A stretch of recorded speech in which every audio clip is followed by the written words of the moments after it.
All right, Gamertag Radio listeners, we need your support. Help us cover travel costs and upgrading our equipment for future events. Anything helps, and your contributions will allow us to expand our content. So it's super easy. Go to donate.gamertagradio.com. That's donate.gamertagradio.com, and it will help us out big time. Or easy, if you have PayPal, just go to PayPal@gamertagradio.com. You can send it through there, and it will help us out big time, man. So if you donate, send us an email. We definitely will give you a shout out on the podcast. So thank you very much. Ladies and gentlemen, podcasting since 2005. You're listening to Gamertag Radio with your host, podcaster Hall of Famer Danny Pena, the always opinionated Paris Lilly, and from outside of the norm, Peter Toledo. This is Gamertag Radio.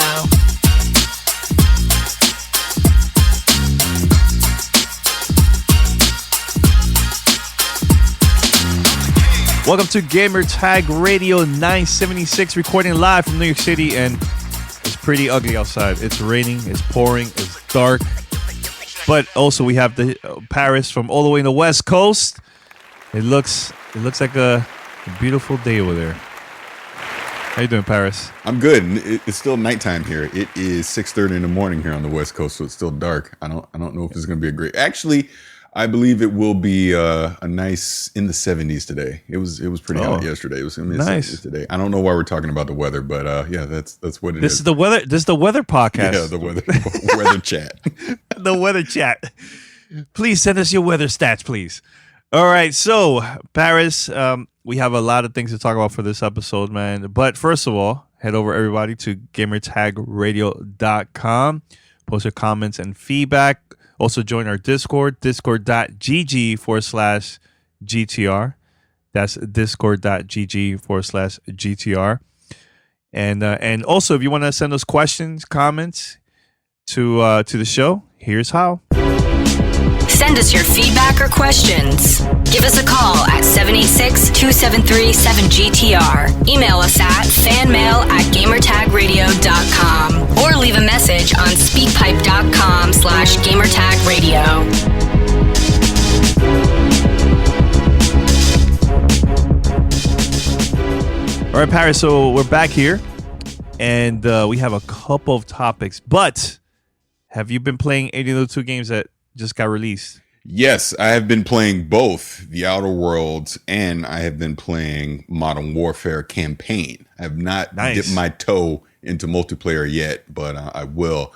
I'll say right off the top, you've already done the review for The Outer Worlds. It was fantastic, and I'm still early days in it, so I don't have a fully fleshed opinion. But from what I've experienced so far, this is absolutely the type of RPG that I wanted it to be. This is truly the spiritual successor to Fallout New Vegas. I can see a little bit of Mass Effect in there, just a little bit. You know, I can see it was definitely inspired by that. And look, it's way early, so I know this is me jumping ahead of myself, but this will be on my Game of the Year list for sure. I can already tell. Unless they clearly drop the ball somewhere, this will be on my Game of the Year list. Absolutely. Obsidian knocked it out of the park. Congrats to them. Congrats to Private Division. This is so far my favorite RPG of 2019, easily. Yeah. I'm loving the dialogue. You know that this is now my second playthrough, and I'm finding it even better now the second time than the first time. Now, can you explain something? Because I know we're joking a little bit back and forth on Twitter, and some people were asking this question because you got it a week early to play, and you're saying you're already on your second playthrough. So yeah, when you say that, I mean hour wise, what the typical hours played when someone plays this game? Are we looking at 20, 30, 40? What do you think? Why is it that you're able to get through it the first time, you're already on your second time? All right, so my first time I was playing it close. It was like 19 and change, super close to 20 hours. So the reason why that happened is, of course, I did a lot of side quests, but I had a lot of side quests that wasn't unfinished. But I kept on playing the campaign. It was actually pretty good. And then I finished it. And I was like thinking in my head, okay, hey, every time you finish an RPG or finish a game, I could go back and play it again, blah, blah, blah. So I finished it. I'm like, okay, I can't go back. It takes me straight to the ending, to the last mission and everything. So I decided to create a new game.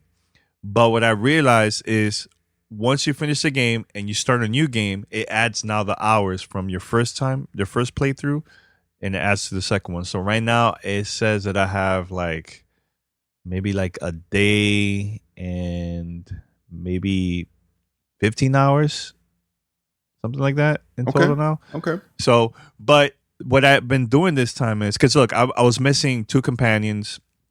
I completely changed my decisions this time. Opposite from the last one, and I noticed that by doing that, I unlocked even more side quests. I found more companions. I've been taking more of my time now with the game. The last one, I was just enjoying it so much. I was just playing, and then I realized, oh man, it's already done. What the hell, But it's good, man. I just love the dialogue in this game. I think it's the best dialogue that I've seen in any game. I think maybe close to Mass Effect 2, something like that. Okay. So plus the way how the writers, man, the story, it's so well done, man, so well done. Actually, last night I finished a companion quest, because every time you get a companion, you could also unlock quests. And I think, Paris, when we went to the preview event, there was a companion quest that I unlocked. Did you unlock that one too while playing it? I can't remember if you did or not. I don't think I did. I don't remember that now. Okay.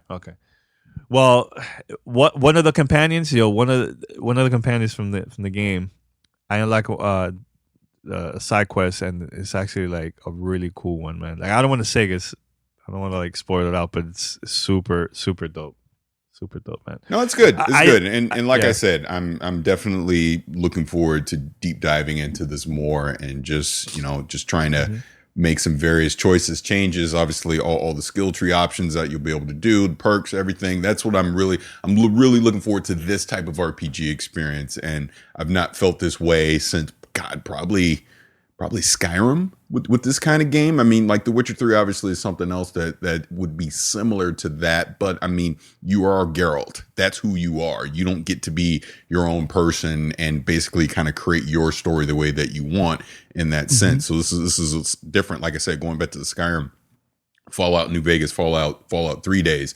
This is what this brings me back to. And I'm really excited to deep dive into it. So with that said, yes, we are live on Twitch, just for, I know the people are listening to the audio podcast of this. And one of the perks of being on Twitch and being here live is we do some giveaways here. We also will do some giveaways on our Discord channel as well. So if you're listening to the podcast, make sure you're a member of our Discord channel, and you can also catch some of the giveaways we do there. But for the people on Twitch, we're going to be giving away, since we're talking about the Outer Worlds, I'm going to give away a PC code for the Outer Worlds. And we'll also, because we're talking about social media, we'll do some Modern Warfare giveaways later on. But I have a PC code for the Outer Worlds. This is on the Epic Game Store, for those of you that may not be fans of that. But if you are here in the chat, and look out for a code that I will be randomly posting here in a few minutes for your chance to download a free copy of the Outer Worlds. So thank you again to Private Division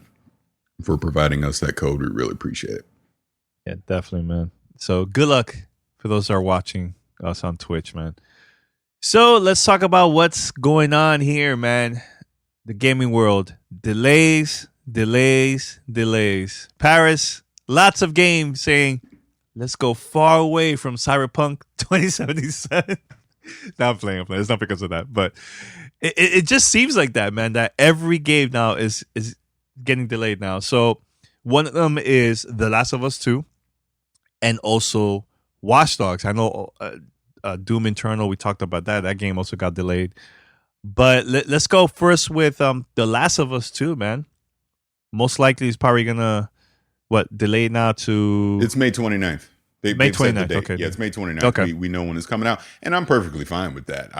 Same here. I was not in a like, oh my God, I got to have it in February. I mean, make that game the best possible game that it can be. And if they need a couple more months in the oven to get it completely polished and ready to go, so be it. I'm fine with that. Really looking forward to it. We know it's going to be one of the best games of this current generation.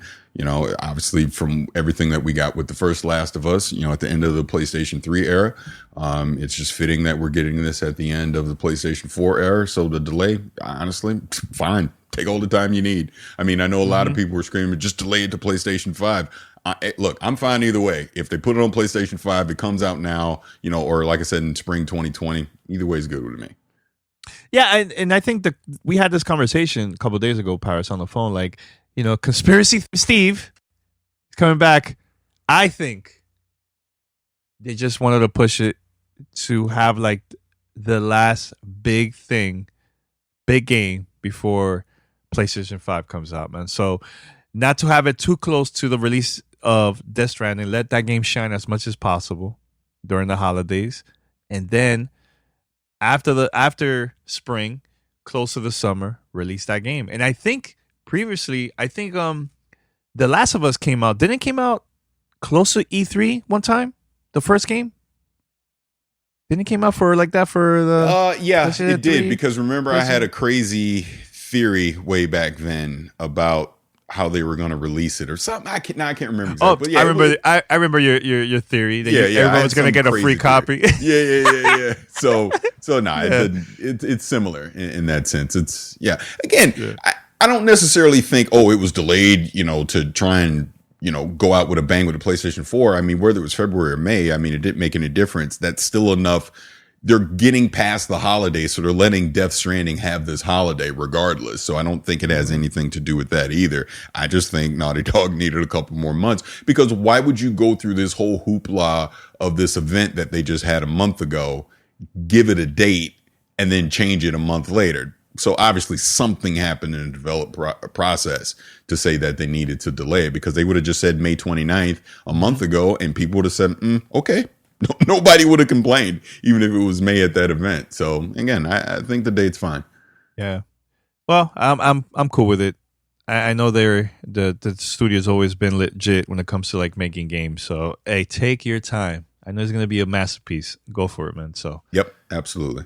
So there is a major PS4 Holiday Bundle that got leaked online a couple of days ago. Most likely, we're probably going to hear about this very, very soon. So this bundle is a PlayStation 4, of course, smaller version, 1 terabyte, and it's going to come with 3 games. And that's The Last of Us Remastered, God of War, and Horizon Zero Dawn. So this most likely is going to cost $199, and this is going to be like the last time. No, not the last time, but we're probably going to see more deals next year. But this is gonna like the big push before PlayStation 5 releases. So yeah. What were your thoughts about this? But most likely it'll be $199 for this whole bundle. I think it's great. Not a surprise at all. I'm sure Xbox will have something similar. I'm sure we'll see some type of Nintendo Switch bundle holiday as well. This is what it is. This is the last push obviously for Xbox and PlayStation. This is the last holiday push for the Xbox One and then the PlayStation 4. So it just makes sense. They're going to try and go out with a bang and get as many people as they can to purchase this hardware, because as we go into 2020 and they start announcing PS5 and Scarlet and we get specs on it, people are going to start to hold off to wait for those consoles next holiday. So just makes sense. Not surprised. Now, I hate to do this, and I obviously get your opinion on this as well, but I want to circle back to this delay stuff, because there's some more delays in there that we need to talk about. But yeah, okay. What's your opinion on the bundle? The bundle is good. I think this is great. I think that if you don't have a PlayStation 4 and you want to buy something cheap and it comes with 3 fantastic games, because all 3 of them are good. I think this is an opportunity right here, man, for cheap, for $199.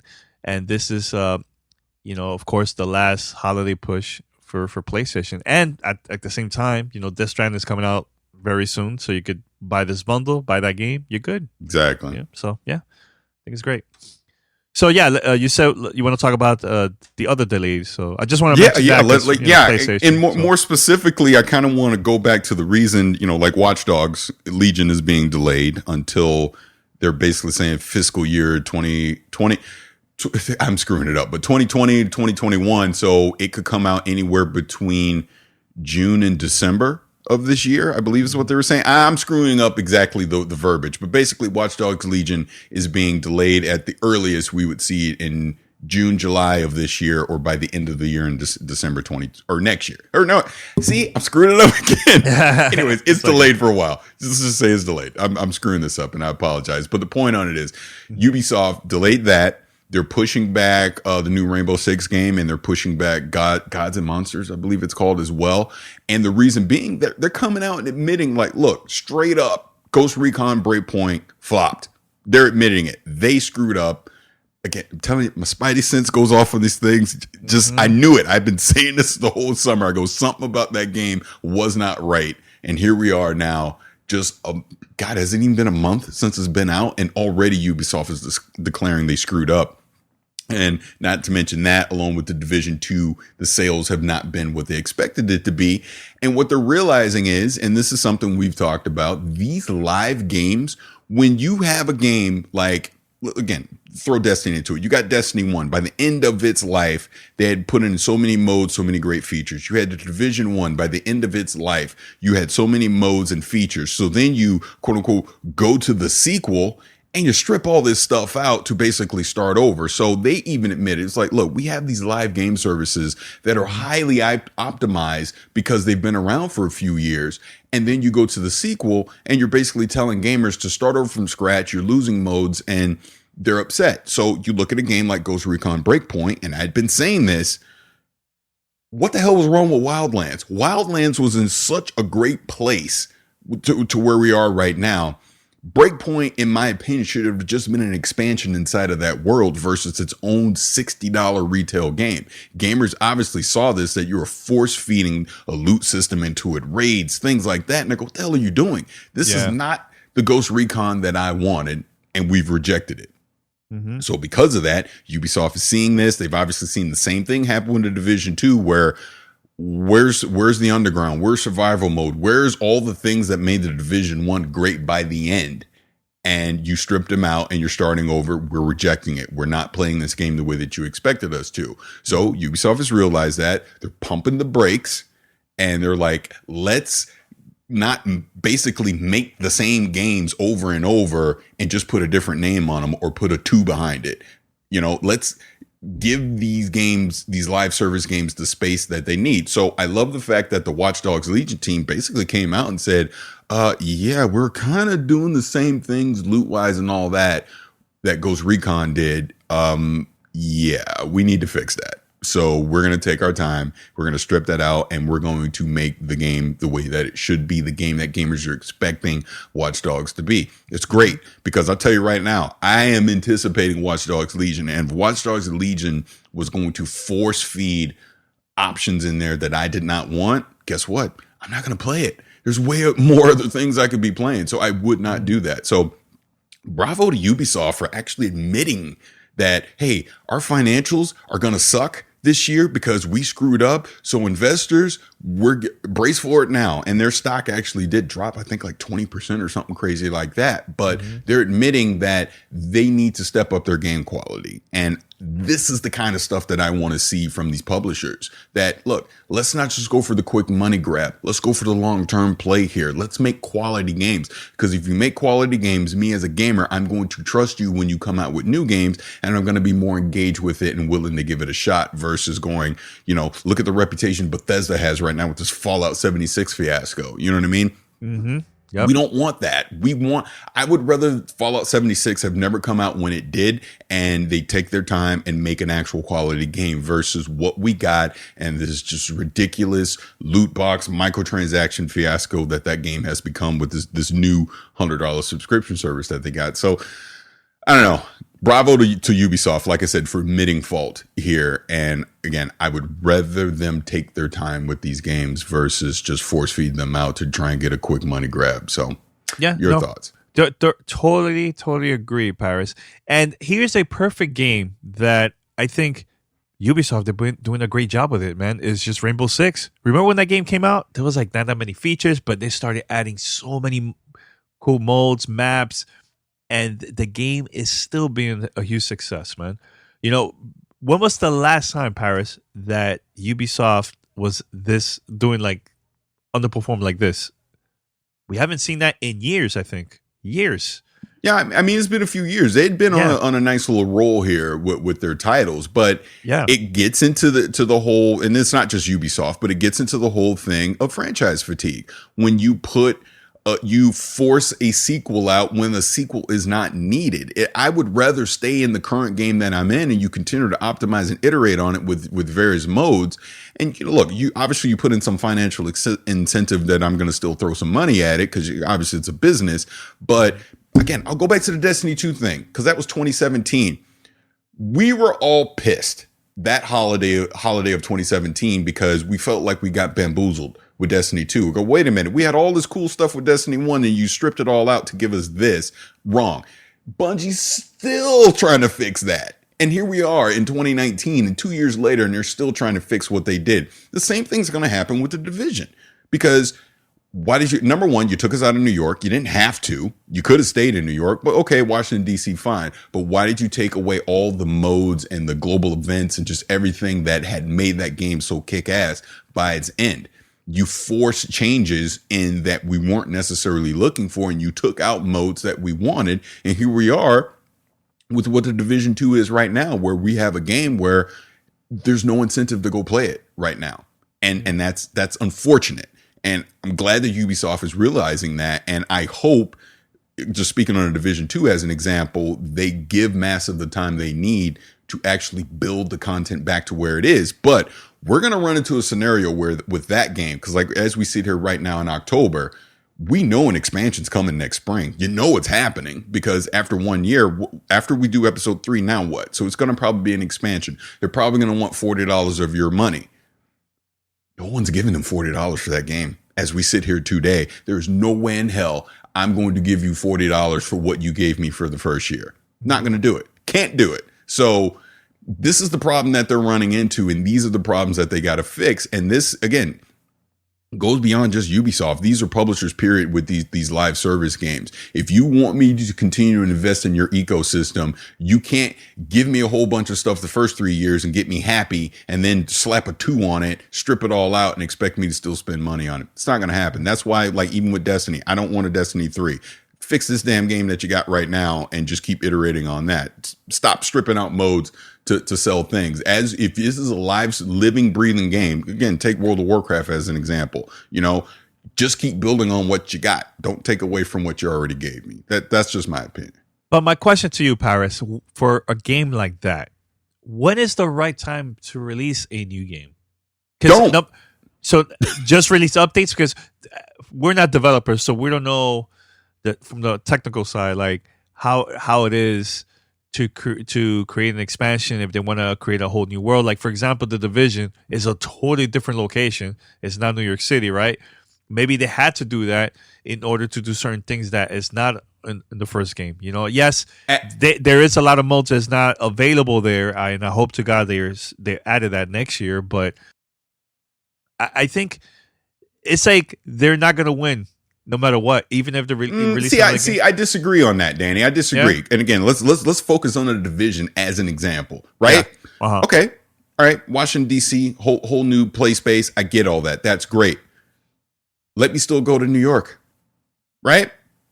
If you just said this is the Division, and look, it could be a $60 expansion, but if it attaches on to the original game, and now all of a sudden you've opened up the play space to where I can go to New York and I can still do the stuff I was doing in the first game, but I can also now go to this new play space of Washington, D.C., where, all right, now you try this 3-tier dark zone. Obviously you got the D.C. stuff. You try some of the strongholds, these kind of things, but you're not taking away my underground. You're not taking away my survival mode. I still have access to those old features. That probably works a lot better. See, that makes sense. That makes sense. And where is the global events? Massive. Where?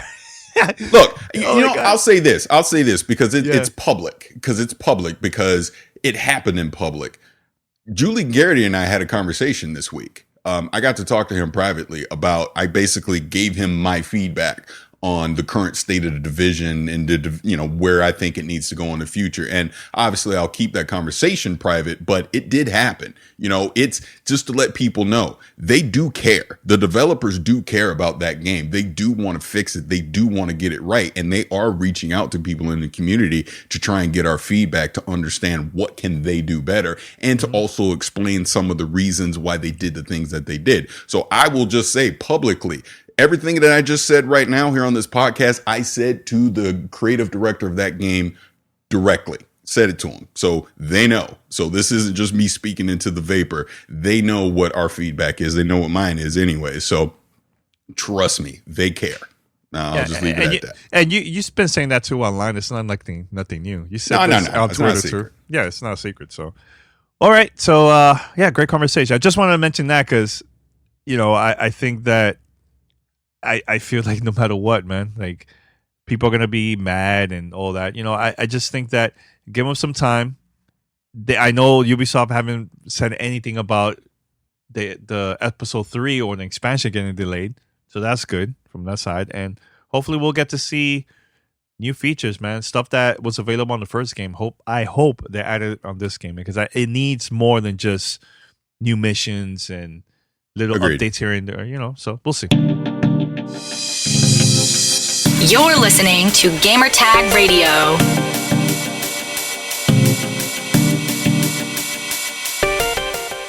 All right, so let's talk about this, Paris. WWE 2K20. Very quick.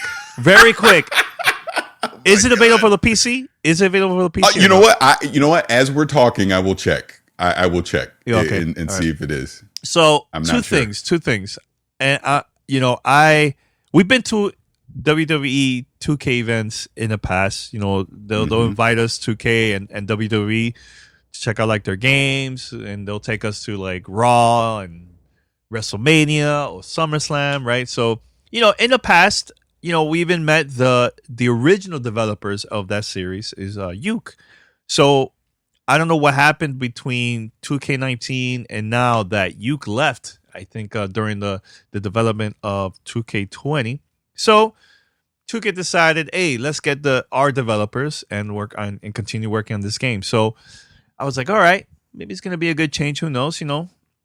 We'll see. So then started releasing like this teaser and announcement that who's in the cover. And they released a commercial, which is awesome. You see a lot of old school wrestlers there and the new wrestlers too. Like, it's like a pass the choice type thing. It was awesome. One of the best commercials I think I've seen in years from WWE. And then the game comes out and it's a $60 game. It's unplayable, man. Like people are like posting videos from not only from the PlayStation 4, but also Xbox. It's all over the place, man. Screenshots looked terrible. Graphically looks bad. The dialogue, audio, everything is just completely horrible in this game. Now, yes, it's a $60 game. People should be pissed. Now I heard that PlayStation is also giving refunds to people that purchase this game through the PlayStation Store.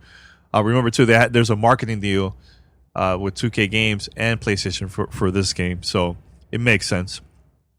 Sony doesn't want to look bad, you know what I'm saying? So, but people are really, really angry, right? So yeah, we've been joking around, posting on Twitter. So then I started reading a thread on Twitter from a QA tester that I forgot his name, but he works for Harmonix.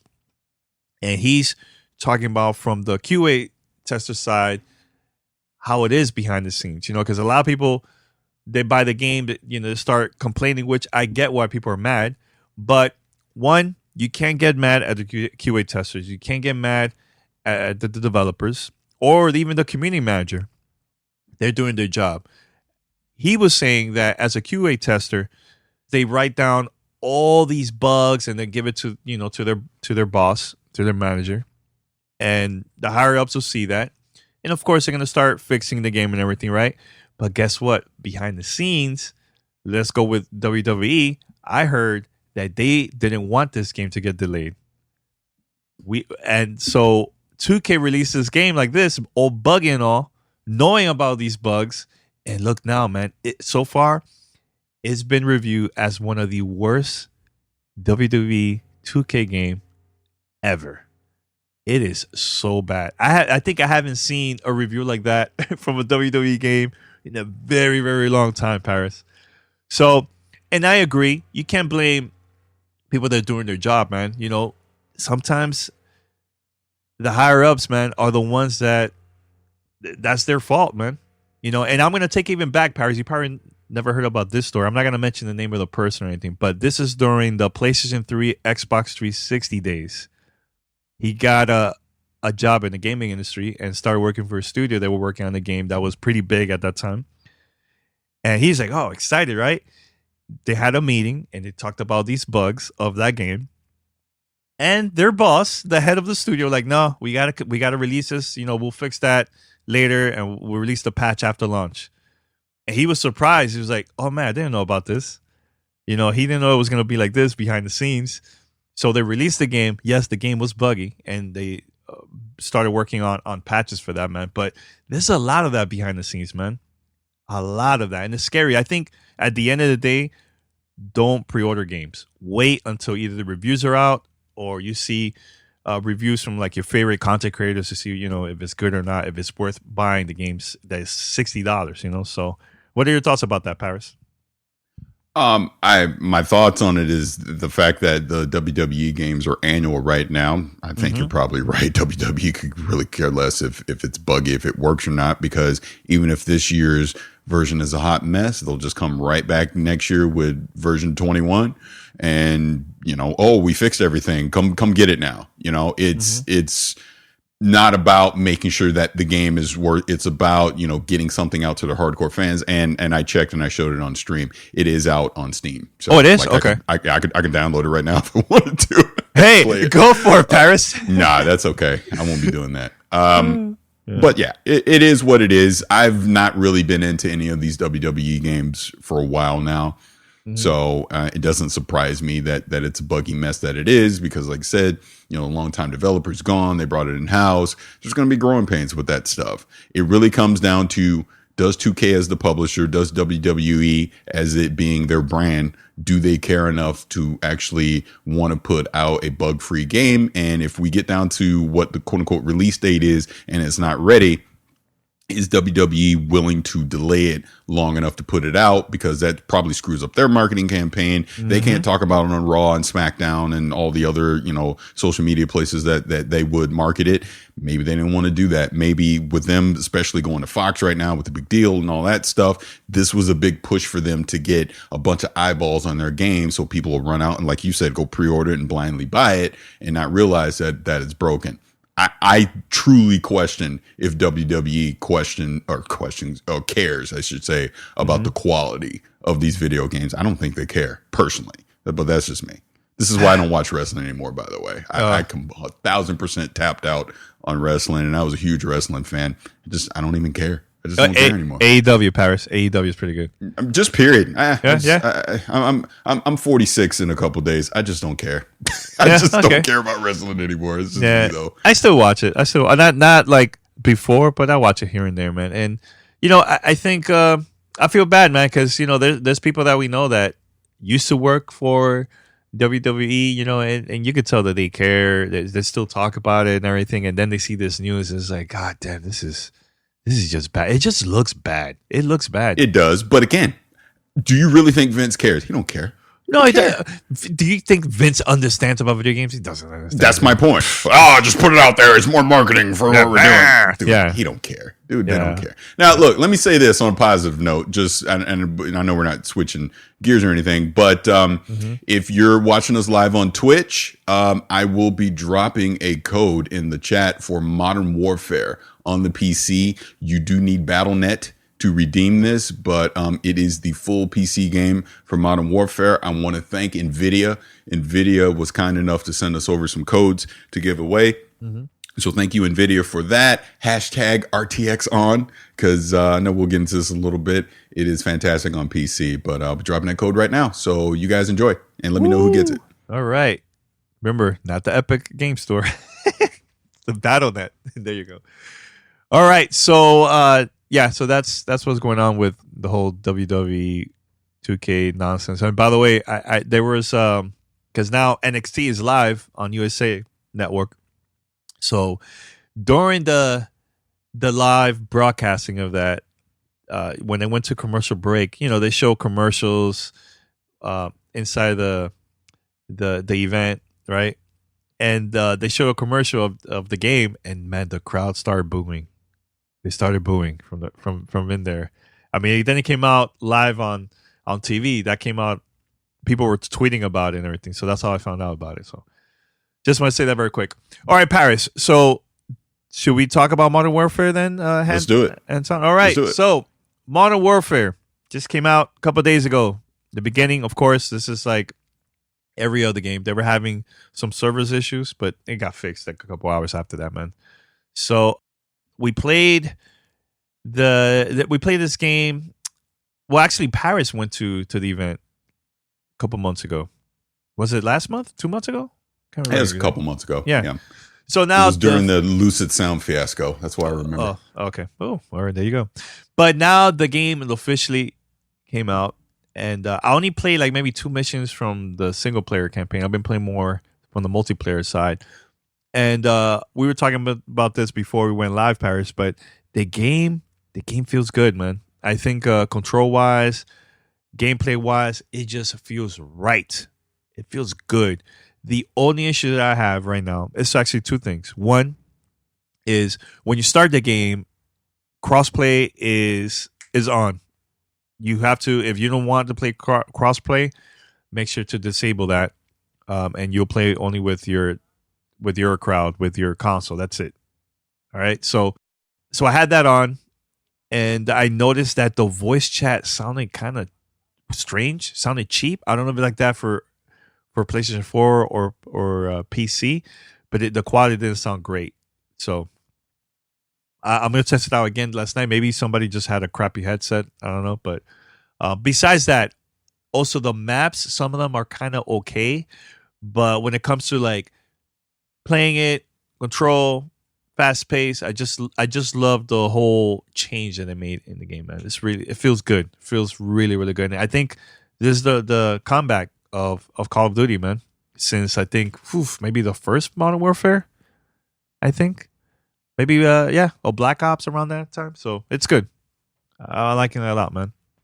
So I don't have a 4K TV right now, so because I moved and I left mine at home. But how does it look on the 4K screen, Paris? So I'm playing on PC, of course, and I'm playing again. Thank you to NVIDIA because like I said, they provided the codes, and thank you to Activision because they sent me the original review code. But playing it on PC in 4K. I have a 2080 Ti. I got it at 60, and I have RTX on. God damn, it looks good.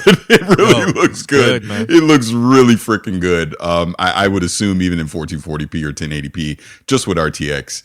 I mean, it's just now we're starting to get to that point where this whole RTX thing is making sense. This is why the next gen consoles are going to be doing RTX because I mean, just the fidelity, it just takes it up a notch for sure. And Call of Duty is going to be a showcase with that. Now, I have not been playing multiplayer. I've been playing the campaign because I want to experience that. I want to knock it out. Look, I'm not going to spoil it, but hey, if you've been playing Call of Duty these past 12 years, I'm pretty sure you can figure out where it's going. But it's interesting. They're not taking too many risks, but I will tell you that I'm loving this Captain Price. I like where the story is going. They've kind of mixed up the gameplay a little bit. I mean, again, it doesn't stray too far away from the formula that we're used to, but it's good. Gunplay feels good. I almost feel like, again, I don't want to spoil it, but there is a callback to one of the original missions from the original Modern Warfare. I don't want to spoil it. You'll see it when you get to it, but if you do it, you know what I'm talking about. Yeah. And this time, I feel like I have some choice in what I'm doing. It's not linear. I mean, it's kind of a veiled choice. I mean, but really it is linear, but you'll feel like you have choice, if that makes sense. And it's fun. It's just fun, man. It's just fun. I like this. And I will say this. I know there's a lot of controversy leading up to this campaign and, oh, it's too dark and the things they're doing. I don't know. Honestly, I've not seen it yet. I mean, are there some situations where women and children are put in harm's way? Yes. But it's not gratuitous. Maybe they scaled it back for the final game. I don't know. But from what I've seen with my own two eyeballs, I'm not horrified by it. Let's put it that way. I'm an adult. I understand this is a video game. This is not real life. But it doesn't seem over the top gratuitous to me. And I'm fine with it. I do think this is the kind of Call of Duty we should be. Look, Call of Duty is going to stay annual. This campaign makes a lot of sense to me. You know, I can already tell it's not going to be super long, which is fine. I mean, you know, the long tail of this is going to be in the multiplayer, which I will get into later in the week. Really excited to jump into ground war stuff and all that. But for this campaign so far, it's good. It's really good. It is definitely worth your time investment to go play it if you're a fan of Call of Duty. And I like that. I feel that it's getting back to its roots.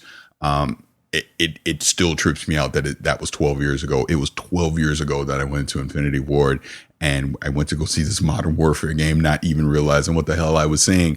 And here we are today where it's the quote unquote reimaging of it. They're bringing it back and it feels good. Definitely feels good to play it. And I if anything, for everything that Infinity Ward has been through the past 12 years, this kind of feels like they're back. They're back to being one of the top developers for Call of Duty and not just the redheaded stepchild, where Treyarch obviously has been the lead, you know, over the past decade. But this is definitely a win for Infinity Ward. This is a win for Call of Duty. This is why I tell you guys every year, except when Red Dead, Rockstar decides every eight or 9 years to put a game out. They're the GOAT. Call of Duty's the GOAT, man. This will be the number one selling game this year again. And they're just going to keep this train rolling, man. I'm telling you, it's that good. And this will definitely bring people back to the franchise for sure. Yeah, and I think I've seen a lot of the gamers that haven't purchased a Call of Duty game in years. They purchase this game too, man. So I think this is going to be a huge success for agreed. For the studio, for Infinity Completely Ward, agreed. and also Activision. Yep. So, yeah, it's good, man. Yeah, we're definitely going to be talking about it more later this week. Maybe during our daily conversation. I'll probably call Paris while he's driving around somewhere. I don't know. It's my birthday. Do not call me. Oh, what? Wow, Paris. So it will be the birthday edition. Okay, we could do that too, Paris. No, don't call me. I'm not answering the phone. It's my birthday. I'm just telling you right now. That's so messed up, guys. See? So messed up. It's all good. It's all good. All right, so Paris, next thing we're going to talk about, which I've been using this now for a couple of days, is Project xCloud. I know you played only Google Stadia. Well, I think you didn't. I played Project xCloud. I played at Gamescom. I did both at Gamescom. You did, yes. I forgot about that. Yeah, you did. So this beta or preview is only available for Android users. So I can't wait for the iOS version to come out because I want to play that using my iPad. So I'm using my phone. It's a Galaxy S7 Edge. It's a very, not super old, but it's not brand new. It's a couple years old. So I've been playing that, Project xCloud there. I got the app thanks to Microsoft. Shout out to them for hooking it up. So there's only 4 games available for this preview, and it's Gears 5, Halo 5, also Sea of Thieves, and Killer Instinct. I tried to play Killer Instinct online, couldn't find a match, so I just playing it only like single player. So it's all good. So out of all the games that I played, I think the one that performs the best so far has been Halo 5. And that's a very super fast-paced game, especially if you're playing it online. And I think I posted a video of me playing this online a couple days ago. I went to, because this is the thing I wanted to do, Paris. So I went to Times Square. I wanted to test out the service using 4G. And there was a couple hiccups, man. with 4G. Maybe it's because of the location, or maybe it's because it was like so many people playing around using their phones around that area.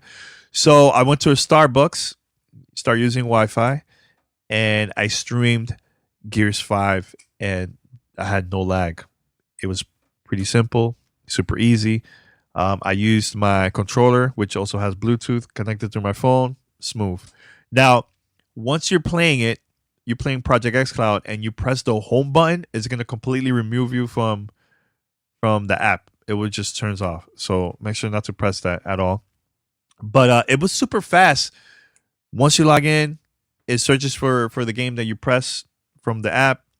Takes a couple seconds. Once you're in, you're in.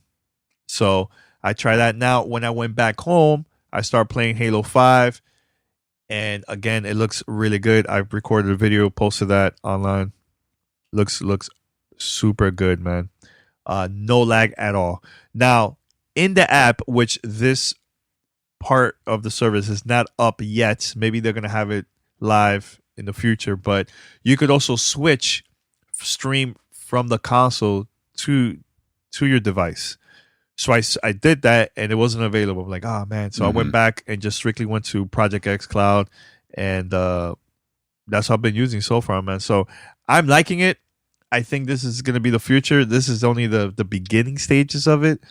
Later, we'll probably, once it goes to iOS, more people are going to come, because I think right now there's about over 10,000 people that are using the service right now as part of the preview beta. So slowly they're going to be adding more people, man. So any questions from Project xCloud about Project So wait, xCloud? so did you test it using your home Xbox? I can't. It's not available yet. Oh, I thought you said it was. Sorry. No, I can't. It's not. I tried thinking it was there, but it wasn't at all. So the only thing I've been using is just this actual streaming service, the Project xCloud. I'm using their servers. And it's so far no lag using Wi-Fi, but there's hiccups using 4G. I know there is a deal, like a partnership now with T-Mobile and Xbox. So maybe from the T-Mobile side, it might be a little bit much better. But I can't say because I don't have T-Mobile right now.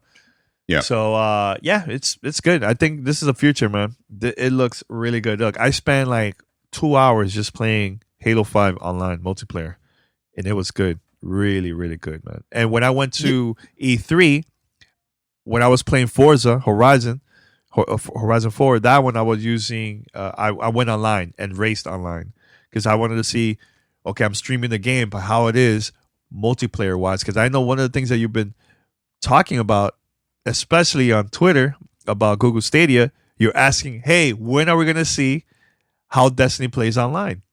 Yep. With Google Stadia, right? So that's the first thing I was like, man, let me try this out. Because, I could play this game offline, single player, whatever. It's great. But how it is multiplayer, because a lot of people are going to be doing that. If they're going to be traveling, connect to Wi-Fi, and they use their device, and they want to play online very quick, how it is, that experience. And so far, it's been great. It's been really good. So no, that's good. And I'm glad that we're now seeing this in the wild so we can get like real accounts of this where it's not in a controlled environment where we know the bandwidth is perfect, the server's right up the street, things like that. So this is good, man. Because like I said, played at Gamescom, but that's a somewhat controlled environment, so your mileage is going to vary in the real world. Unfortunate. I shouldn't say unfortunate, but it's unfortunate for me that the current xCloud is only on Android, so I can't test it out because I don't own any Android devices. So I was like, wait, I can't test it out yet. So when it comes to iOS, I'll definitely do that. And like I said, I'm looking forward to that. And my real curiosity is going to be how well it works with your home console, because I think that's what's going to make it a big hit, where people are going to be able to just attach to their home console, play wherever they are if the bandwidth's right and it works. So we'll see. And again, your mileage is going to vary on that because it's really going to depend on how great is your upload from your home ISP. Obviously your home internet is what I'm trying to say. But it's look, it's the future. It's absolutely the future, like we've been talking about. I get that it's going to be a reality. These are still early days. And like I said, I'm more of a fan of the way Xbox is doing it versus what Google is doing, because Xbox isn't saying this is the only way you can play your games. No. They're saying if you want to choose to play it this way, you can, but your primary way to play is still going to be on a console or on a PC. And like you brought up the Stadia thing. Yeah, like Destiny 2 is obviously their big flagship game at launch. I just want to see it playable. I want to see a multiplayer match on Stadia. That's all. Bungie, Google, if you're listening, that's all. That's all. I just want to see it in action. Show me in action. Maybe I'll be more of a believer. Oh, and I guess I'm doing air quotes here. Yes. The Founders Edition is starting to sell out because they're really trying to market the Stadia thing to push it. They're pushing it. Yeah. And I guess everyone's not going to get it day one, I guess. The Founders Edition, like if you, depending on when you pre-ordered it, it's first come first served basis. So some people that have pre-ordered it more recently may not necessarily get it on launch day. Just FYI to the Stadia fans out there. Yeah, I want to bring up something very quick, and I forgot to bring this up during the preview. So when you're playing any of the games from the service on your phone, it drains a lot of battery because you're streaming and also you're using Bluetooth. So for my phone, it's pretty old, so the battery life is crazy. So maybe the newer phones is a lot better. Just want to say that. And another thing is too, when you're playing, streaming the game, there was like an antenna will pop up on the side. So if the streaming is not that great, right, because of your connection, then you're gonna see like an exclamation mark. Or if it's good, then you'll see like the antenna. If it's full bars, half bar, maybe 1 bar, it will show you from the side. So at least you have an idea while you're playing the game. Because if it's pretty low and there's an exclamation mark, then get ready for some lag. Just want to say that very quick. So that happened to me a lot during when I was at Starbucks using a free public Wi-Fi. Again, there was a lot of people using the Wi-Fi, so of course that's why the connection got like that. But there was hiccups here and there. But when I was playing it at home, Paris, 0 hiccups, man, 0. The only time maybe that happened was a couple of times, maybe, but it was very small when I was playing Gears 5. I don't know if there's a difference between because it's a new game compared to Halo 5, this is an older game. I have no idea. But with Halo 5, I had 0 lag. Like completely 0 lag on that. So that to me, that's when I had a better experience playing that compared to any other games out there too, man. Yeah. So now the question that I do have to ask for Marcus, I'll probably go post it today or tomorrow. But let's say you get accepted to be part of this preview and you don't have these games. Let's say you don't have Killer Instinct, you don't have Sea of Thieves, you don't have Gears 5. And you get accepted to be part of this service, this preview. All those games are going to be available for you to play. Like, are they giving you the game? Like, I have no idea how that works. Another thing too, once you're playing the game, it's the same exact thing while you're playing Xbox on your TV. You get a notification of like achievements or when somebody sent you an invite for voice chat, party chat. What I was trying to do, I connected my headset to the controller to see if I could still hear the game and maybe hear somebody I'm playing with. It didn't work. So I connected my headset through the phone and that's how I got to hear the actual game. But when it comes to voice chat, I don't know if you need to use the Xbox app. I'm going to be experimenting all this week to see if it works like that, but kind of similar to like Nintendo with their online app. Because, there is voice chat using the mobile app of Xbox. You can still use that, and you can talk to your friends like that too when you have like a party chat and everything too. So I'm gonna test it out to see how it is. But so far, I'm loving it. This is the future, Paris. I couldn't believe I was playing these games, AAA games, on the go from Xbox, just streaming it. Insane, but it's good. It's good, man. So, any other questions? No, I think that's it. All right. I think I talked a lot there, but there you go. All right. So is there any other topics? I think that's it from my end. Is there anything else? No, I think that's good for this week. I know we're running up on an hour anyways. I will just say, as far as to the people here that are live on Twitch and the people that are listening on the podcast, I will be giving away another Modern Warfare code here right now in the chat. So get ready for that. And to everyone listening, we will be giving away a Modern Warfare for PC code on our Discord channel on Monday afternoon. I want to give people a chance to download and listen to the show first. And let's make it Tuesday. How about that? Tuesday. That's a good one. Even better on my birthday. So on October 30th in the Discord channel, we will be giving away a PC code for Modern Warfare. Thank you to NVIDIA for hooking us up with this. And we'll be giving away an Xbox One code for the Outer Worlds. Ooh. We're going to do that on Wednesday, October 30th. TBD is the time. You got to be a member of the Discord channel. I will give a heads up in Discord so people will know. And then we're going to randomly give away these codes on our Discord channel. So make sure you're a member of our Discord family, and you will have an opportunity to get an Xbox One code for the Outer Worlds and a PC code for Call of Duty Modern Warfare. So thank you to NVIDIA. Thank you to Private Division for providing us those codes. Awesome, man. Look at that. On his birthday. What a nice guy. I'm a nice guy. It's so good. All right, head over to Gamertag Radio. Listen to our past episodes. Guys, we're getting close to the 1,000 episode. Getting close. So I'm excited. We'll see. But thank you for listening. Remember, if you brand new listener, you want to subscribe to the podcast, go to any podcast app, search for Gamertag Radio, subscribe, follow, or even post a review. And once you do that, share it with your friends. Let them know about GTR. That will help us out big time. Also, give us a call, 786-273-7GTR. That's 786-273-7GTR. Call us. Leave a voice messages. We want some questions or feedback from our audience. Doesn't matter where, anywhere around the world. Send it to us. We'll definitely play on the podcast.